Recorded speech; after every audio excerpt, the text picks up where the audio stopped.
members ma wan gi forum molungo ni County Assemblies Forum.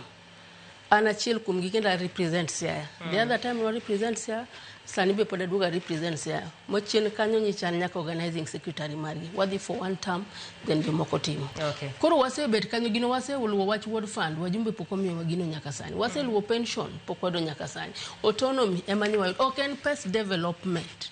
En pesa michulo wagodo search waka kwa bet koni. En pesa mwachimo godo gik moko mag assembly, committees. Ngeni wa depend kata committee kwa dwadhi. To nyakudhu pesa ka governor mutim giko. Yes. Inyisa ni sawa oserumo to pio neno jok ma wuoyo wacho ni widows kale weche mathoth ahinya weche maglo to sani wantiere koda yore go eko mabende wanyalo go report e weche makamago eko mano kanyero Lameka Chieka ntiere South East Alego penyena Nyamawira ni chunya gombo komoro Siaya County Ben Maina kantiere Lwaka mosna mweshimiwa mano kanyero Panga Junior Youth Leader Okwala Ward iwacho ni untiere kode kabende Jared kantiere Sega Ugenya Sub County Jared wacho ni goshi na kaka intiere gi namba ne mane dakika achiel wach ni mogik ka wuoyo wach widows bill dakika achiel